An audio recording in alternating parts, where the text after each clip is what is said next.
I am going to discuss another new issue that I believe you may have.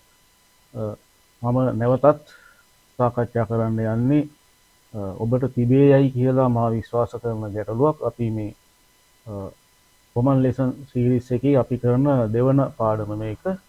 ඉතින් ඔබ දන්නවා අපි පළවෙනි පාඩමෙන් ඔබට ඇතයි කියලා අපි විශ්වාස කරපු ගැටලුවක් සාකච්ඡා කරලා අපි ඔබට ඒකට විසඳුම් ලබා දුන්නා. ඉතින් එවැනිම ගැටලුවක් තමයි අදත් අපි සාකච්ඡා කරන්න යන්නේ. එහෙනම් වැඩි කල් වේලා ගන්න නැතුව අපි බලමු මොකද්ද අද සාකච්ඡා කරන ගැටලුව කියලා. ඔව් මම ඔබට වාක්‍ය තුනක් දීලා තියෙනවා. එකම අදහසට වාක්‍ය තුනක් දෙන්න. ඒක මට කියන අදහස තමයි මේ වාක්‍ය වල තියෙන්නේ. දැන් වාක්‍ය තුනක් දීලා තියෙනවා මම. give me it, give it me, give it to me. දැන් මේ තුනෙන් හරි කෝකද කියන එක තමයි අපිට තියෙන ගැටලුව. මම හිතනවා ඔබටත් මේක ගැටලුවක්ව ඇති කියලා. give me it, give it me, give it to me. දැන් මේ තුනෙන් හරි කෝකද? ඔව්. මම කියනවා මෙන්න මේ පළවෙනි වාක්‍ය දෙක give me it, give it to give me it, give it me. මේ පළවෙනි වාක්‍ය දෙකම වැරදි. එතකොට මේ තුන්වෙනියට සඳහන් වන වාක්‍යය give it to me කියන එක තමයි හරි. හැබැයි දැන් අපිට තියෙන ප්‍රශ්නේ තමයි මේ වාක්‍ය දෙක වැරදියයි. give me it, give it me. මේ වාක්‍ය දෙක වැරදියයි. මේකට කොහොමද අපි හරි කියන්නේ?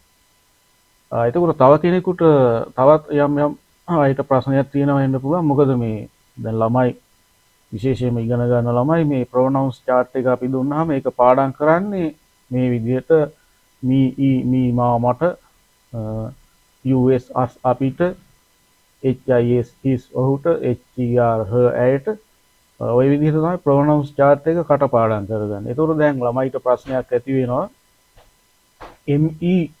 me කියන්නේ මට නම් ආයෙත් මෙතන මොකද මේ මට කියන අදහස ගන්න to ප්‍රපොසිෂන් එක දාලා තියෙන්නේ කියලා. ওই විදිහට සිංහලෙන් හිතලා ඉංග්‍රීසි පටලවා ගන්නවා. ඉතින් ඒකත් මෙතන තියෙන ගැටලුවක්. හරි. කොහොම වෙතත් මෙතන give it to me කියන වාක්‍යය තමයි හරියන්නේ. ඉතින් අපි බලමු මේ වාක්‍ය දෙක වරදින්නත් මේක හරියන්නත් හේතුව මොකක්ද කියලා. ඔව් දැන් මේ කාරණය ව්‍යාකරණ සිද්ධාන්තයක්. දැන් මේ ව්‍යාකරණ සිද්ධාන්තයේ මේ විදිහට පැහැදිලි කරලා තියෙනවා. This sentence has two objects. මේ වාක්‍යයට කර්ම දෙකක් තියෙනවා. They are me and it. එතකොට me කියන එකත් it කියන එකත් මේකේ කර්ම. එතකොට කර්ම දෙකක් තියෙනවා. කර්ම දෙකක් තියෙන වාක්‍යවල එතකොට අනිවාර්යයෙන්ම එකක් අපි direct object කියලා හඳුන්වනවා. අනික indirect object එක තමයි වෙන්නේ. එතකොට මේ direct object එක කොහොමද හඳුනාගන්නේ? indirect object එක කොහොමද හඳුනාගන්නේ කියන එක අපේ ව්‍යාකරණ පොත්මාලාවේ දෙවනි ව්‍යාකරණ පොතේ passive voice පාඩම අවසානයේ බොහොම ගැඹුරින් සාකච්ඡා කරනවා. ඉතින් ඔබට ඒ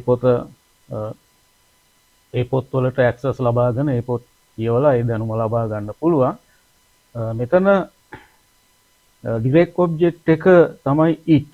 ඒ වගේම මේ indirect object එක තමයි me.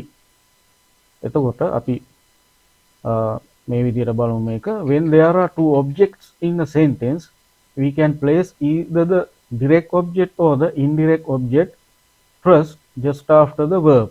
ඔව් දැන් මේ කියන්නේ මේ විදිහට direct object එකයි indirect object එකයි වශයෙන් objects දෙකක් තියෙනකොට වාක්‍යයක ඒක active voice වලින් අපි ලියනකොට අපිට ක්‍රියාපදයට එහා පැත්තෙන් ඉස්සරළම ඕනනම් direct object එක තියන්නත් පුළුවන්.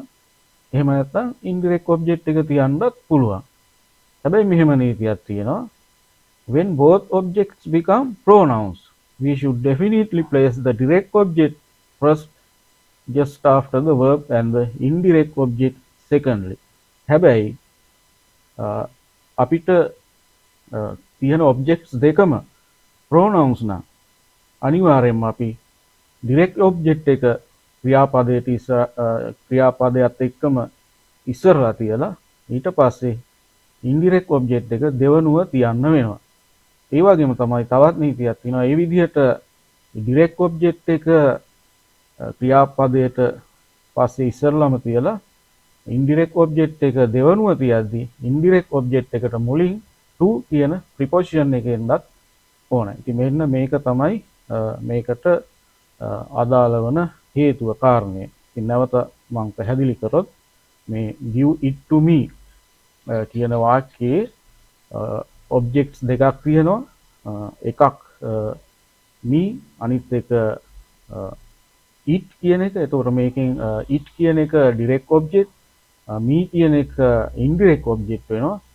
ඉතින් සාමාන්‍යයෙන් මේ වගේ වාක්‍යයක් අපි active voice වලින් ලියද්දී අපිට ක්‍රියාපදයට පස්සේ ඉස්සරලාම direct object එක තියන්නත් පුළුවන්, indirect object එක තියන්නත් පුළුවන්.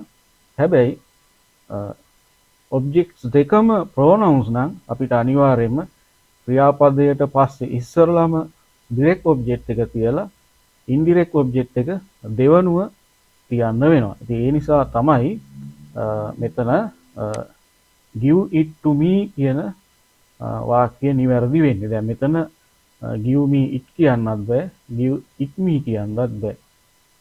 මෙතන අනිවාර්යයෙන්ම දැන් මේ වාක්‍යය බලන්න මේ it කියන එකයි me කියන එකයි දෙකම pronouns. එතකොට ක්‍රියාපදයට පස්සේ ඉස්සරලම තියලා තියෙනවා direct object එක it, දෙවනුව තියලා තියෙනවා indirect object එක me.